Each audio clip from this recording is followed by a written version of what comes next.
You're listening to 99.1 WQRT LP, and welcome to Radio Free Book Club for January 2025.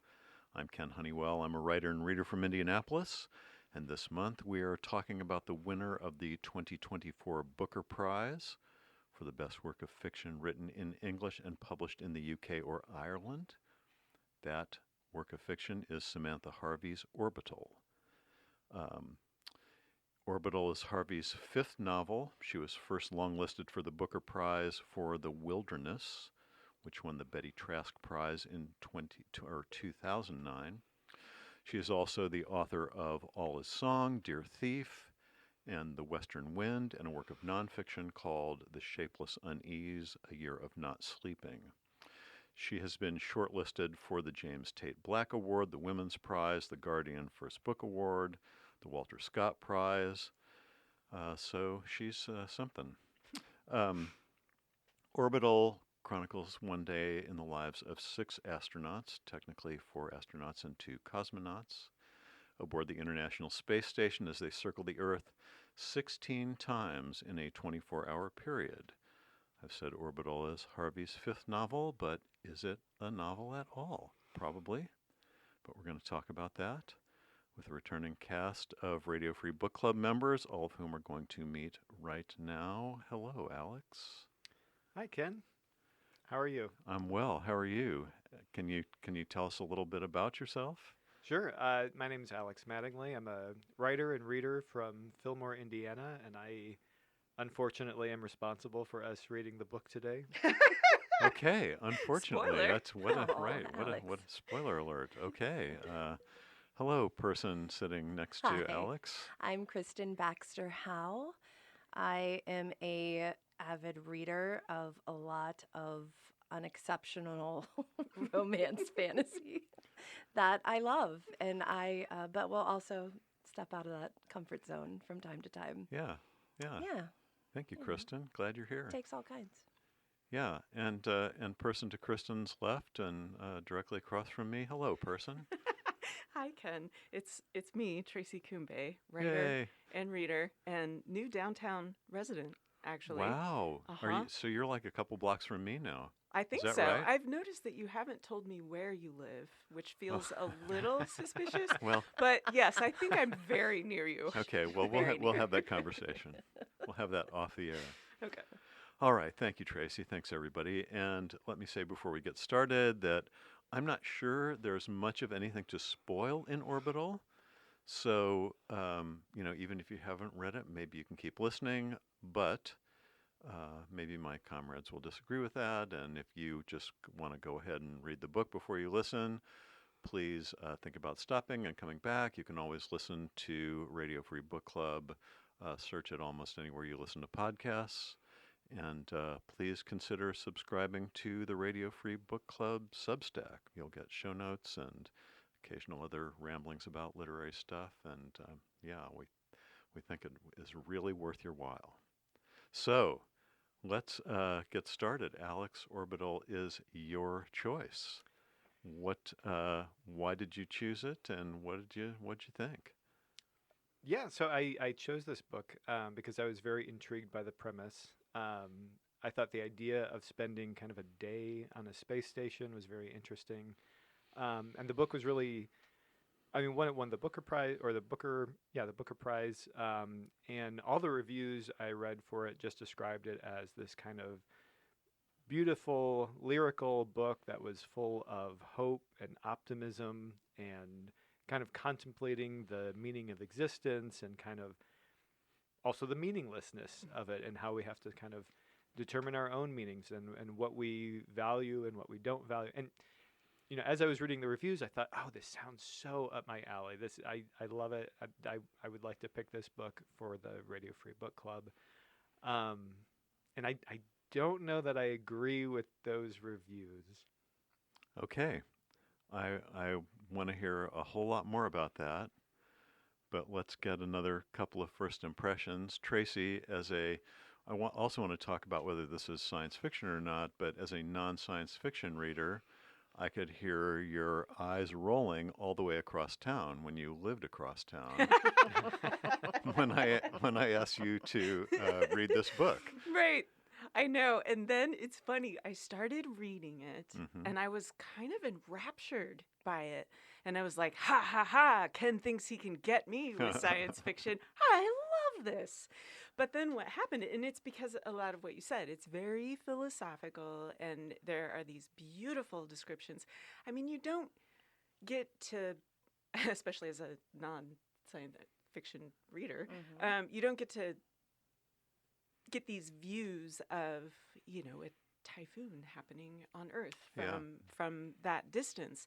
And all those descriptions are so incredibly beautiful. I was just in a swoon for like the first 20 pages. And then I was not. It just kind of keeps going, and I couldn't really tell one person from the next, and it got a little tedious, I thought. It did have some great moments, for sure, but it really, if you can find a plot in there, I would love to hear it. Yeah. Let's talk about that too. Kristin, you are a sometimes science fiction reader, right? Yes, I love some science fiction. This was not a science fiction book as far as I was concerned. Yeah. Sure, they're up there. They're in their space station. But I mean,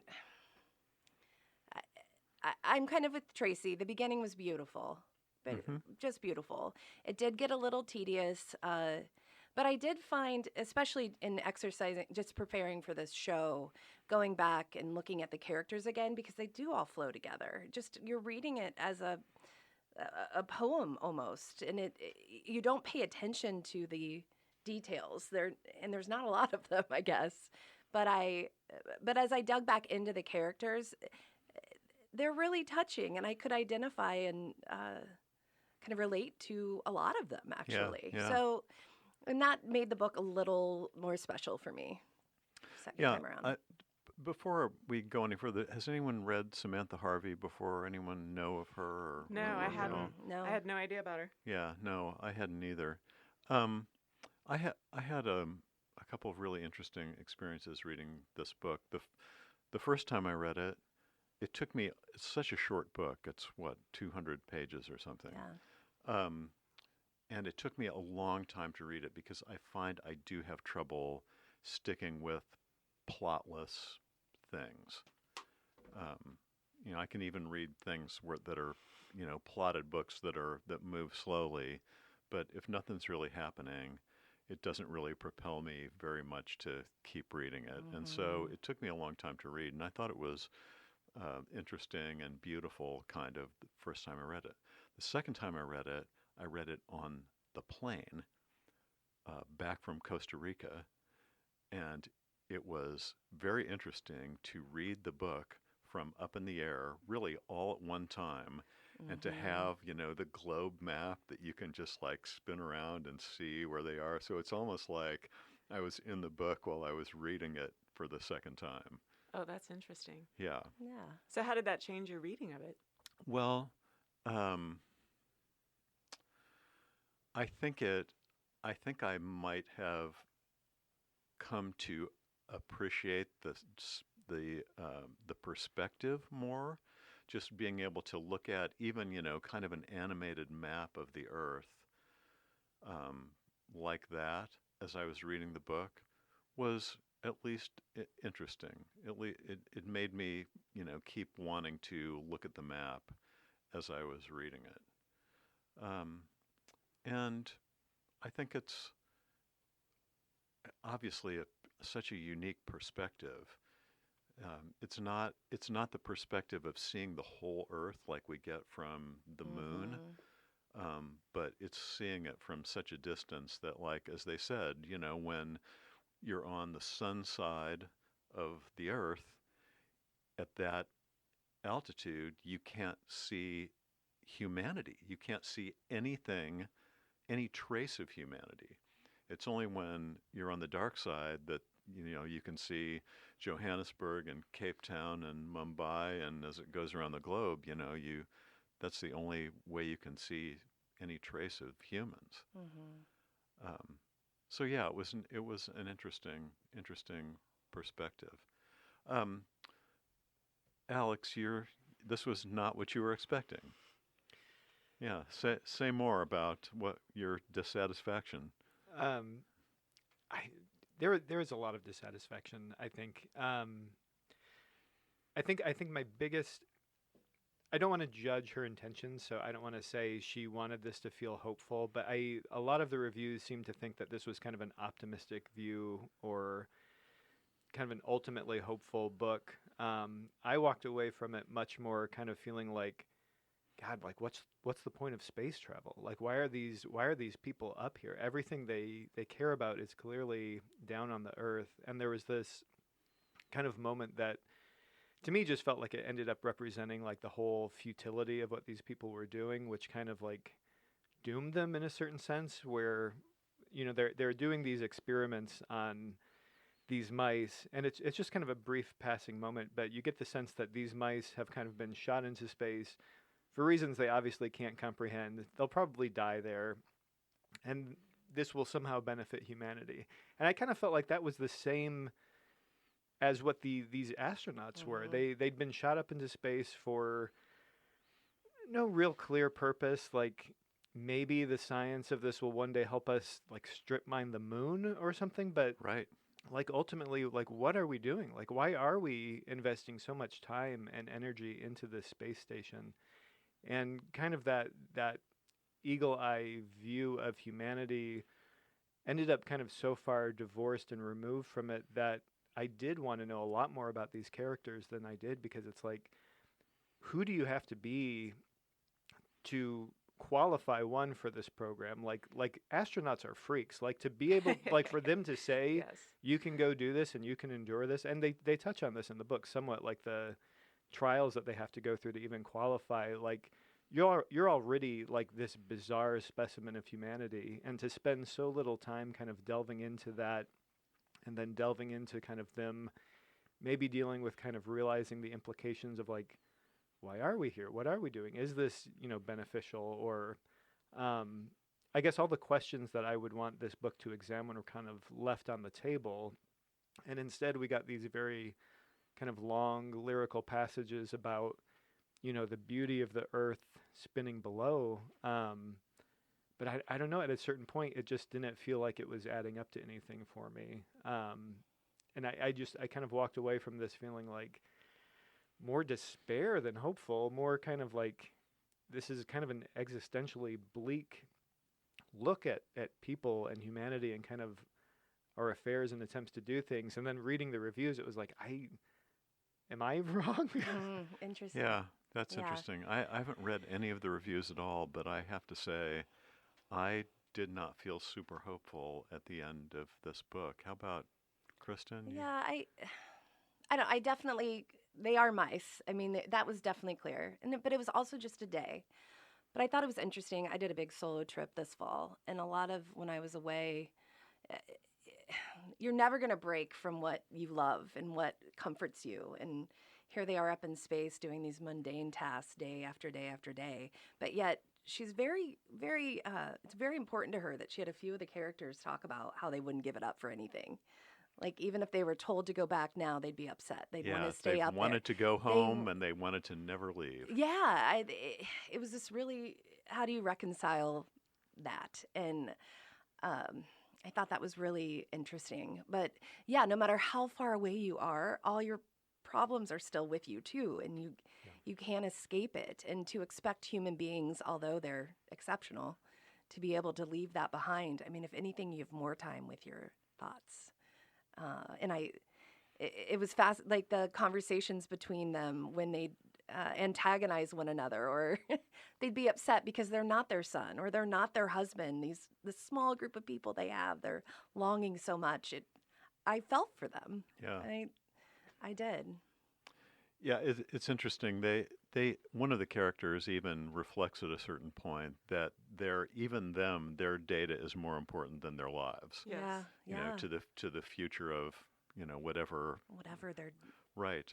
And juxtaposed with now the people going to the moon, shooting past them to go to the moon also. Yeah, Traci, how'd this make you feel? I can't imagine calling this an optimistic book. It's really dark. There's, yes, these beautiful descriptions of what they're seeing. And I read that she set out not to write a science fiction novel, but to write a pastoral. And that makes sense. She wanted to do some really great nature writing about stuff that we're never going to get to see. I guess we can't fact check. But it comes across like that. But it also, yes, they're meaningless. Honestly, their date is probably meaningless. The mice are meaningless. And there's that great, one of the only moments that stands out for me is when they're talking about that postcard and that piece of art, that painting. Well, let me tell you a little bit about that. Okay. I read that passage and I thought, wow, I have to see what this piece of art is because it sounds amazing, right? That piece of art was hanging in my house for my whole childhood. What? And I always just thought it was just this weird picture that I never looked at too closely because it was just weird. It was dark and weird, and there was the little girl in the white dress in front of it, and it's the a dog. little off-putting, I think. Well, it's about the more than a dog. little off-putting. Yeah. But then of course I had to call my mom and say, "Why, Mom? Why did we have this? Like, did you or Dad love this piece of art or something?" And she said, "Nah, I think your grandparents went to Spain and they brought it back, and so we felt like we had to hang it in our house." Amazing. So I said, Right. "You have to read this book. You have to read all about this painting. It's amazing." Well, at least read those 5 pages. But the whole point of that discussion is they're talking about who is this painting about? Right. And you know, they have their little theories, and someone says it's about the dog. And I feel like that's representative of what's happening in this novel, where she's just saying, like, yeah, you know, humans, you really are not all that important. Which I agree with 100%, but it's not a hopeful thought. It's not an No. optimistic thought. Well, and there's the whole chapter where she goes into, as if the history of the universe were a year, and human came into being like sometime in the middle of December or something like that. And even when she stretches it out all the way to the entire history of what the universe will be, she says, "All humans ever did and were will be a brief light that flickers on and off again, one single day in the middle of the year, remembered by nothing." yeah. I mean, right there. That does not seem super No. hopeful. Nor optimistic. Put that on your Christmas card. And she didn't even write it in the current political climate. I mean, Yeah, right. yeah. So let's talk for a minute, though. Alex, is this science fiction? I mean, in the strictest sense, yes. I mean, It takes place in the future. I guess I would describe it as, yeah, kind of a near future hard science fiction. I haven't looked up anything as far as like fact checking to see, did she get most of it right? Was she kind of making a lot of it up? I really don't know. But I it did see that felt she real. did a ton of research, and she actually was watching. You can watch Earth from the International Space Station, Oh, which I want wow. to do. And Cool. she said so she had that playing all the time while she was writing. Yeah, that would be cool. That would be cool. So it sounds like then she got the facts right. So yeah, I think I would call this science fiction. Kristen, you're going to disagree with that? Okay, yes, maybe in its truest form. Sure, it's in the near future, it's up in space. But minus any plot. But and- the space station is real. People do that. So Right. that's not made up. But it's more of a here's a human mice thrown in a cage together for a day. I don't know. Without a plot, it's hard for me to call it science fiction. Yeah, I get you. I think it is.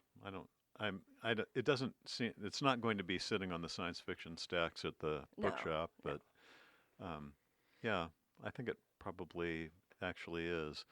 So, Traci, you alluded to the fact she said she wanted to evoke the beauty of the low Earth orbit vantage point with the care of a nature writer. Ah, Do you think she succeeded in that? I think that's the great success of the book. Yeah.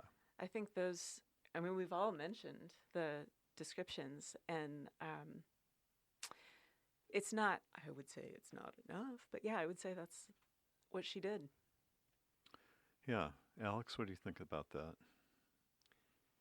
Yeah, I'll give it. I mean, I'll give like partial credit. I think there were some there were some parts that I thought were really kind of beautifully written. As it went farther along or further into the book, it felt like it started to get a little repetitive. Like maybe she was having a hard time coming up with new ways to describe the Earth turning, which it does 16 times over the course of the book. So it would be a little repetitive. And then it kind of shifts into, there were a couple passages where she just kind of starts just listing things. And I could be getting this wrong, but I feel like one was kind of natural world phenomena, events, and then the other was kind of this laundry list of like man-made things that exist in the world, which produced an interesting effect, but it also felt a little bit like maybe she was kind of running out of ways to, you know, repackage or represent this stuff in a way that she hadn't already. So I don't know. I just thought it wore a little thin by the end of the book. But I was with Traci, like at the very beginning of this, I thought, I'm going to love this book. Like I was really on board with it for the first 20 pages or so. It just kind of wore thin by the end. Yeah. Kristin, any reaction to that? I'm just thinking, what did we all want to happen? And when you think when I think of science fiction I've read, there's always something that explodes, or somebody gets lost in space, or somebody's. Well, the Russian module was cracking. There was right, a little exactly. crack in it. The Russians were my favorite, and I Uh-huh. actually did read a review where somebody was really upset of how Russians were portrayed Huh. in this Really? novel. So I thought that was interesting. Why were they upset? Just stereotypical Russians, Huh. how they were portrayed, which I thought the comedy relief that Roman provided, which was excellent throughout the book. I really enjoyed that. But all that aside, yeah, I don't know what. Now having read it a few times, I don't know. With her premise that she set, I don't know what else could have happened in it. There could be sex. I mean, there could be. There was a like, dream about They sex. have was to it- interact at some point, Well- right? Couldn't they fight? Couldn't they get But- mad at each other? Not that day. But you could tell they had, though. I mean, they had separate restrooms. They were. Yeah, but that was dictated from above. Like they made a Right. joke out of that. Right. Well, and they were insulting wives, cooking, and there was some playful banter there that I thought was a little interesting. But I I don't think know. that's also. I could not tell you who was who or what distinguished anyone from the next, except for Cheese Mom died. That's the only thing I know about any of the characters personally that stands out to me. But I will say, I mean, it makes for boring reading, but it does kind of drive home the point that they're in this, they're isolated. It's a long time. They're kind of becoming one unit. Isn't there something Yeah. about that in the book somewhere about Yeah. how they're merging? Yeah. Well, and they're all, and we'll talk a little bit more, but they all are described as different parts of the whole. Like Mhm. someone is like Roman is the hands, and Anton is the heart, and who's the American? Sean is the soul, and they kind of did that whole Mhm. kind of thing. And that's literally just written out. Like, this guy is this, and this Yes. person is this. Yes. Did you ever see that? I think if you thought I think about, so. yeah, I I think did. for Really? yeah, for the most I was part. I did. never. Absolutely. Yeah, it probably required a second reading by me to do that. I actually know. went to my Kindle and searched each name and went through and looked at passages. Yeah, And I was able to break it down that way. yeah, And it worked for Yeah. me, at That's least. interesting. So Yeah. if you're looking for it, You'll find it. Otherwise, good luck. yeah. Hmm. You're listening to Radio Free Book Club, and we're talking about Samantha Harvey's Booker Award-winning novel. Are we going to say it's a novel? Yeah, it's a Yeah, novel. we can Yeah. call it a It's novel. called Novel Orbital, length. and it's If a it's it's a science novel. fiction, it's also a novel. Yeah, it's a novel. It's a novel-length work of fiction. I think we can say that. Well, let's talk about the characters a little bit. Traci, you said you didn't think they stood out. Alex, did any of them stand out to you? Not especially. I mean, I this was another area where I struggled, and I did read it a second time, but I still before the show had to like look up the characters again and be like, okay, who is this? Who is that? And which one? They are kind of all given like a little something, like something on Earth they're concerned about, or a relationship they're invested in or struggling with, or whatever. But again, it just it just also felt so transitory that I had a hard time really like like picturing people, which it normally comes very easily when I'm reading fiction. Like I kind of have a mental image of who they are, and I just all 6 of them just felt kind of like blanks as I was reading. Hmm. Yeah, Kristin, you Yeah, have had a different reaction. I had a different yeah. reaction, absolutely. Nell, the English astronaut, when she talked about her Challenger story, I mean that will always have a Yeah. hole burned in my heart. Yeah, no Right. Going through that Uh-huh. as a child, and just to hear all their I can't remember who she was talking to about it, but I think she may have just been thinking about it. thinking about it, Yeah. because I don't know, it kind of pulled me into her a little bit, experiencing that. Now she lit a candle for 3 years after it every year on the that endeared me to her. Yeah. And Roman and his humor, and his conversation with, I believe her name was Therese, Yeah. a lonely The radio commercial, the conversation. the conversation, she's on Earth, and I guess she could see the video of the space station that Traci alluded to, and if he was crestfallen. Yeah. And it kind of sounded like he was really having to dig his way out of saying he was, but she had to explain it. English isn't his yeah. first language. Yeah, but he said, ultimately, he said he wasn't. Right. He said that when he got, because she asked him about, like, I've seen those bags you sleep in. Is that, Right. did you ever think, He was man, like, I'm sleeping in a bag yeah. on, He floats around and right. yeah. But what broke my heart was Therese saying, I lost my husband. Yeah, And then they cut out. right. And just this disconnect again from humanity that he got. Yeah. That affected me. Mm-hmm. Yeah, it did me I'm too. a- That conversation affected me. Yeah. Because then he said, I mean, if you're looking for the hopeful thing, Roman was hopeful. He was. said, no, he was never crestfallen. It was always, he never felt that kind of despair. Yeah, they have this. Yeah, perhaps it's the drive that just keeps them going. Yeah. And I don't know. That seems to be a common theme of people who have been to space. Like someone was talking to me about William Shatner going up in the whichever one of those, Elon Musk mobile or whatever one he went up in, and his own comments about how how contiguous the whole Earth seems to be, and I think people who have seen it from that perspective tend to feel hopeful. Yeah, you don't see borders. Right. Oh, and there's no world flag. Right. There's no. Yeah, that was interesting too. Yeah. So yeah, I thought how about Pietro had that relationship with the fisherman? That seemed a little unrealistic to me, that he had established this real strong relationship with the fisherman and his family in Indonesia, who are now going to get hit by the typhoon. But still, that was an interesting connection. They all had that interesting connection to Earth, one way or the other. Mm-hmm. Well, and who is it that was talking about how Earth must be heaven? Maybe it was Nell, I think, who's thinking about it, which I thought was interesting, that you're up there in space looking down and you're talking about how perhaps you forget what's happening here sometimes. But that maybe we're here in afterlife, she says, and that this is what we're experiencing. And that, I don't know, I'd be interested to hear what others thought of that, if you even remember that part, because that was pretty optimistic to me about our planet, which I'm not usually. Yeah, Traci, any Do you Any even observation remember there? No, I don't remember that really. But sidebar, can we do the cocktail party question? Would you do this? Would you go up into space? I'll answer. If I could, I would. I don't. I'm sure I couldn't pass all the tests, but I don't feel like particularly claustrophobic or anything like that. Yeah. I mean, I think I would do the William Shatner version of just going up in the rocket and back down. I don't know if I would seal myself up for 6 months or a year in Yeah, a how space long station. are they up here?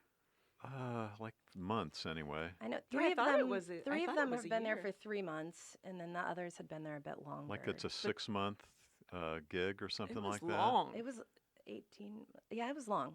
I was thinking more like 18 months. Yeah. Yeah. I mean, it only takes I place know, over like a day. Roman but- had been there, and several of them had been there before. Yes, because Roman was the one who was in charge of training everyone how to move and Oh, right. acclimate. And I remember themselves. that they didn't have room to have enough pairs of underwear for the Right. whole experience. Yeah. I would not go into space. Yeah. You're It's just not for me. Yeah, not for you. No. As a scuba diver, I absolutely would. I don't have problems, like you were saying, Ken, being Yeah. restricted, or I've been down. I'd love to go up. Yeah. For that long, would you go that long? I could easily do 6 months. How about Yeah, easily. yeah. I thought it was interesting in a couple of places I'd miss just you. how Sorry. just how little there was between them and the void. You know, a few inches of metal, or when they're out on their spacewalk, like there's nothing between them. And I think it was Nell who said, and yet, you know, if I wanted anything, it would be a tether to send me out even farther. Further, yeah. Yeah, it's got to be such a crazy perspective. Yeah. Absolutely. I did get on the NASA website to see all the active astronauts. Yeah. The list is long. Huh. And they can just pull them up for active duty, I guess, whenever. But it was pretty impressive to see. Oh, that's interesting. Yeah. So it's like being in the Army Reserve. Yeah, exactly. They'll just Except yank you out. Yeah. And Now, are they members of the Space Force now, or are they just they just work for NASA? Yeah. No comment. I saw that on the national championship football game the other day. You know, they always bring out the representatives of all the armed services, and they brought out, you know, there were 6 of them this time, including wow, the it's Coast Guard growing. and the Space Force. It's growing. Wow. Yeah. I do find it interesting in the book, though. It is set in the near future, and they're talking about going to the moon. And if you look at current times where Mars is being brought up, like we're even all of a sudden it's Mars where we're focusing our attention. I wonder why she left, why she settled on the moon, and why that wasn't. Well, there was a little bit of talk about going to Mars in this, but I think perhaps it's probably just the idea that we're going to have to go back to the moon again. It's the next step, and they were pretty clear, or one of them, the author at least, was clear about, you know, these guys are just a way station. You know, Yeah. they're not really Yeah. accomplishing anything other than, as they said, their data is more important than their lives. Finding out, you know, what happens to them will help the next generation of whatever we're doing. Right. So the space station orbits the Earth 16 times over the course of a day. It's interesting at the start, one of the first things is about how when you get up in the morning, tell yourself it's a new day. Make sure you are very clear that this is a new day. Alex, did you have any disorientation in time in the story? Did that affect any of your reading of it? I did like that part. I thought that was a really interesting way to frame it, so that it's playing with time in an interesting way, because it does feel like you're getting like 16 days, but it's also taking place over one day. And it is a little disorienting, but I think in kind of a positive way, where you do feel a little bit like what the astronauts are probably feeling, where each time a new section would start, there was a little bit kind of that moment of like orientation. So like, where are we, and what time of day would this be equivalent to? You know, as they were kind of, as we were getting to the end of the novel and they're like going back to sleep and stuff, you know, you're just trying to like, you're having to play that same game that the astronauts are, which is like telling yourself, okay, this is a day, even though the author is also going into great detail about how the Earth is continuing to kind of cycle through its own days, and, you know, tracking kind of the, you know, shadow as it's moving across the face of the Earth. And so I thought that was a really interesting way to manipulate time. It wasn't so confusing that I just felt like it was unreadable, but it was just disorienting enough to kind of be a fun narrative device. So I did like that. Yeah. So does she talk at all about why that is? Because what's it matter? They're up there for so long. Why do they need a sense of time on Earth?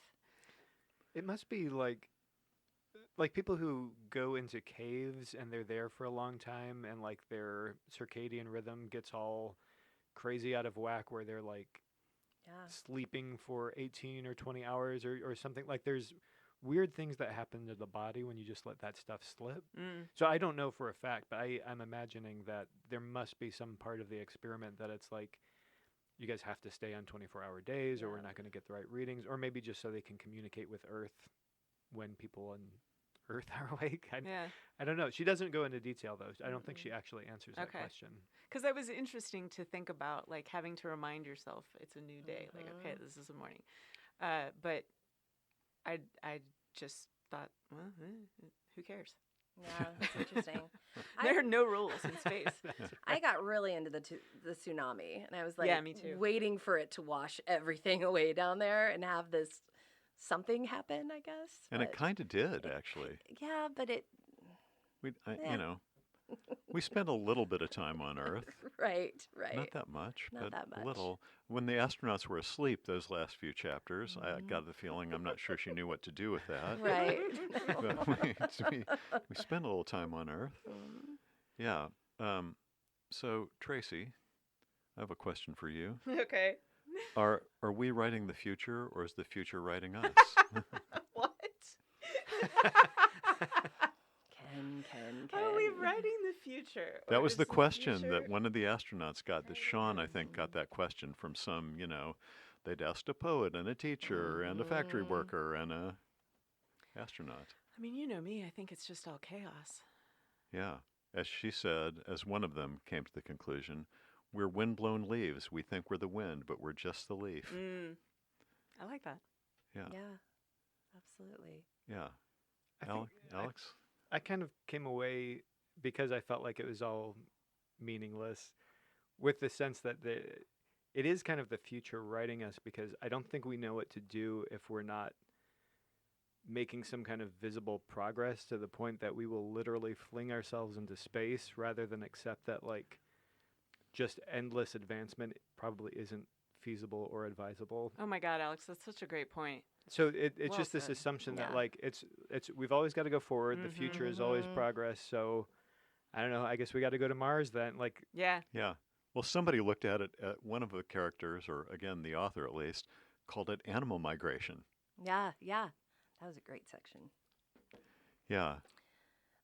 I feel like you like this book a lot more than you were letting on, honestly. It was the second time when I really dug into the when you could like find pieces that like nuggets. you Oh, know, absolutely. That Sure. yeah. that I really enjoyed. And yeah, Alex, it's such a good point. I mean, we continue to have these aspirations of whatever we're conceiving as greatness, and it's like throwing $500 billion into AI right now, like when there's so many other things that need attention, but we continue to just push and push. And apparently people are willing to be the mice and It's because of capitalism.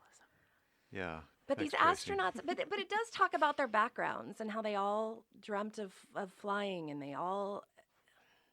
it's like they were meant to be here. Nobody's surprised that they landed where they were. Right. It was this is kind of where they were meant to Yeah. be. And They they're- all had dreams of flying when they were kids. Yeah, and it's Yeah. kind of poetic that they're doing what they feel they were born to do. Yeah. I'd love to be able to find something where I felt that way. And I guess when you do, you hold on to it and you go for it. Yeah. Nell was so driven that she's like only spent a couple of months with her husband in their entire marriage. And that's why they're still married. I think that's probably true. Come on. No, I'm not disputing that. So let's talk a little bit about where all this ends up. I don't know that the last chapter, again, the astronauts are asleep. We've had a couple of chapters. We've had one chapter where we're actually talking about the history of the Earth, kind of in the history of the universe. There's another. The last chapter kind of starts out with the astronauts going to the moon, talking to mission control or whoever it is on Earth. and one of them, they tell him that the man has gotten the record for being struck by lightning. That he's been struck by Yes. lightning 8 times now, and another one asked about a cow that was like stuck in the mud or something that they Oh, right. had all kinds of issues getting out. So it starts out with some kind of absurd things about the Earth, and then, we talk a little bit about the crack in the Russian module that's widening, and it's not going to ever be repaired, and, we're down at the Typhoon, and the chapel walls are holding with the people inside, and I'll just, because, and then she kind of ends it with, she's talking about magnetic waves and the sounds that all the other planets make. And I'll just read the last paragraph. And the Earth, a complex orchestra of sounds, an out-of-tune band practice of saws and woodwind, a spacey full-throttle distortion of engines, a speed-of-light battle between galactic tribes, a ricochet of trills from the damp rainforest morning, the opening bars of electronic trance, and behind it all a ringing sound, a sound gathered in a hollow throat, a fumbled harmony taking shape, the sound of very far-off voices coming together in a choral mass, an angelic sustained note that expands through the static. You'll think it's a burst into song, the way the choral sound emerges full of intent, and this polished bead planet sounds briefly so sweet. Its light is a choir.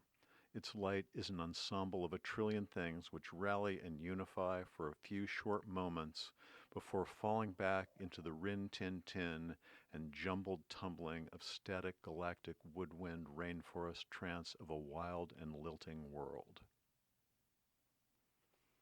That's kind of pretty.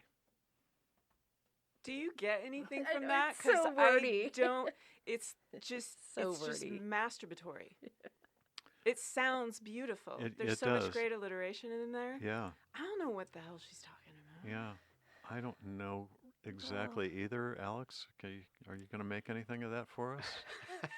I'm not. This is, again, this is, I think, one of the places where I struggled. And that was, toward the very end where, like I was saying earlier, it just felt like kind of the lyrical writing had really started to wear thin for me. And then by the end, I kind of agree with Traci. It just felt like we're just doing this for the sake of doing it. Like, it's already a very short book. And if you cut out those kinds of passages, then maybe it is just a novella. Yeah. It was hard for me too. Yes. Traci has an idea. Yes, Traci. I want to discuss something Okay, here because please. I think something actually happens in this book, Okay. but I'm not entirely sure. In the middle of that last chapter, one day a few years hence, at this very spot in the Pacific that it's passing now, this craft will bow graciously out of orbit and plummet through the atmosphere into the ocean. Submarines will go down to explore its wreckage. Are they all going to die? Is that what that is? No. That's I don't just think so. the part No, that falls off. because from it's it. already said it's Yeah. going to go around the Earth 35,000 times more or something. I know, like but that. it says one day a few years hence. But I think that's just the part of Yeah. the ship that falls off. Yeah, they're going to when get back. you- Okay. Yeah. It doesn't say the piece of it. It says this craft. Well, yeah, but it's going to fall out of orbit. The space station eventually. Yeah. I know, but explore its wreckage. Yeah. Well. They can't explore it up there again. All right, so Can't you're going bring to it take up. away from me Sorry. the one thing I thought Well- happened. Okay. I thought they were going down. ahead, in Kristin. Back friggin' to the flames. ending. I All wish right. she would have ended it. It's in the middle of that last, where she's talking about starting the colony on Mars, Mm-hmm. and it's a beautiful paragraph about how we'll devise a planetary flag, because that's what we lacked on Earth, and we've come to wonder if that's why it all fell apart. She talks about how maybe we're the dinosaurs. Earth is our mother. Perhaps Mars will be our father. It's really, that's kind of, in a way, hopeful. I don't know. I wish she just would have ended it there. Yeah. I thought that was really, we are not such orphans and waiting after all. Period. End of book. The end. Yeah. The end. Uh, I loved that. yeah. section. That. Yeah. There was a lot. I thought there was a lot to love, actually. Yeah. And Traci, I will say this. When that crack appeared, I had that question. Mm-hmm. Whether not even that was something going to happen here, but are we supposed to think maybe something is going to happen to She these? had a few of those though. When Yeah. Roman has the bump on his Or neck. Anton, I Oh, think it was it I Anton? think so. Yeah. One of them is hiding it Right. because you can't get sick up there. Yeah, right. And that's a little. Yeah, he's not going to make them all go home to their families Oh, and I'm Earth. pretty sure they'll just throw him in with the mice and. Yeah. Yeah, Okay. there's- Well, who? Let's talk about if we would actually recommend this book. Alex, what say you? I mean, this isn't surprising. I don't think I would. There were interesting things about it, and I definitely understand reading it to see what all the hype is about or the fuss. And some people I think would really enjoy it. So, but I personally would not recommend it. Okay. Thank you, Kristin. If you had a few hours to spare and you got your favorite little treat to make Whatever you that feel might good, be. whatever that might be. And yeah, I absolutely just, yeah, kind of get out of the world for a little bit and see what's happening up there. Yeah. You Traci? know what? I did, and I feel like I owe some people apologies because I was reading those first 20 pages and I was like, oh my gosh, this is incredible. This is so good. And I know a couple of people bought it because of that, and I haven't checked in with them. I probably can never show my face to them again. Oh, so you really disliked it that much? I did. Wow. Mm. I might have liked it that much. I really, really liked Yeah, it. I did too. Yeah, I thought it was beautiful and contemplative, and I liked the philosophical bits, and yeah, I think it took reading it once and reading it again to actually get me clearly into that headspace. And it's such a short book. Come on, you can read Right. it. You can read it a couple of times. Sure. I live with someone who had moved to tears at least once, talking Oh, about the lovely. animals. So Yeah. I really, really enjoyed it. Well, so some of us really enjoyed it. Some of us really didn't. Let's see if we can talk about something that we really did enjoy. Alex, do you have anything that you would love to tell us about that you liked better than Orbital? Sure. So I'm going to recommend a book called Textbook Amy Krauss Rosenthal by Amy Krauss Rosenthal, which is just like a delightful treat of a book. I don't think it would take any longer to read than Orbital does, but it's very much kind of a celebration of ordinary life and optimism. The author actually passed away of a terminal illness about a year after that book was published, which kind of puts into perspective, I think, part of the motivation for writing it maybe. But yeah, I just, not that I only read for hopeful, cheerful books. I feel like I've given that impression today. But yeah, right now, if you want something that's maybe kind of a cheerful read to kind of lift your spirits a little bit, Textbook Amy Krauss Rosenthal gets a big recommendation for me. Yeah. Don't be fooled, listeners. Alex is a well-known sad sack. So. Yeah, thanks, Alex. Kristen, do you have anything you would Yeah. love to pass along? Richard Osman has done it again. Oh, wow. Okay. Thursday Murder Club. He started a new series with the first book being We Solve Murders. And it's just delightful and fun read. And I love how he writes. And yeah, We Solve Murders. But it's not the Thursday Murder Club No, gang. it's a whole new gang. All right. Yeah, it's excellent. Okay. Really fun. Okay. Yeah, I know a lot of people like that book. I enjoyed the Thursday Murder, the first one of those anyway. Oh, and that's my least favorite. It gets better. Yeah. There's a lot of character development in that first one. Yeah, I would say I enjoyed it. I didn't enjoy it enough to seek out the second That's one. why but you if you're got to just telling me, go to the second one. Okay. Yeah, All right. absolutely. All right, that sounds good. Traci, how about you? I read a life-changing book recently. Oh, no. I think you've all heard me talk about it. It's called Fierce Attachments by Vivian Gornick. It's an older book from the 80s. It's a memoir. It's just miraculous. It's about a woman growing up in the Bronx, and it's about grief. She loses her father, and another woman in the building loses her husband, and they take their grief in extremely different direction. So it's a lot about that, and it's just the writing is unbelievable. Wow. And what else has she written? A lot, all over the place. She wrote a craft book. Hmm. She's written biographies and books of essays, and she's written a couple of other memoirs, actually, too. I had never heard of her, but this is just an incredible book, and I can't find anyone who's read it. So if you read it, please get in touch with me so we can talk about it. Yeah, that sounds great. Okay, so we talked about whether or not Orbital is science fiction. I think it is. I'm not sure why we wouldn't call it. What I think is, there's like old time. Did anyone, Alex, were you a science fiction reader when like you didn't call it sci-fi? When if you called it sci-fi, then you were like some kind of science fiction rube. You called it SF. Speculative. Oh, okay.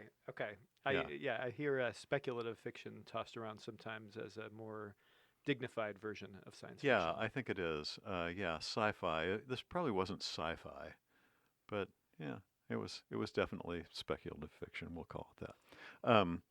But Isn't all fiction speculative? oh, thank you, Quiet, Traci. you. Thank you. You're just confusing everyone now. Okay. But the book I'm going to recommend is definitely science fiction and probably sci-fi, actually. It's a novel published last year called Hum by Helen Phillips. Hum takes place in a dystopian future, kind of a surveillance state, a little bit more advanced than our own. Climate change and technology have run rampant, and our protagonist is a woman named May who's just lost her job to artificial intelligence, but she also agrees to take part in this experimental procedure that will kind of slightly alter her face in ways that will maybe fool the cameras. Then she proceeds to take that money and convince her family to leave all their devices at home and go to this place called the Botanical Garden, where they can experience like the forest, like they can camp, and there's a stream in there, and it's like behind like a literal paywall. Things do not go really great, I will say, in that setup.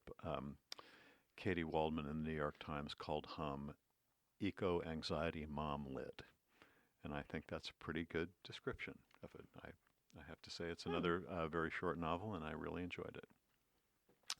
And I really enjoyed our discussion of Orbital, even though not all of us liked it. You can stream our show practically anywhere you get your podcast. You can find notes for all our shows on our Radio Free Book Club Substack, which we hope you'll consider subscribing to. Remember, we're always interested to hear what you think about the book and the show. For Alex Mattingly, Traci Cumbay, Kristin Baxter-Howell, and all the members of Radio Free Book Club, I'm Ken Honeywell. Thanks for listening. And join us next time when we'll be taking a trip to early 20th century China and Japan with Yangtze Chu's 2024 novel, The Foxwife. We hope you'll listen. Until then, read a book.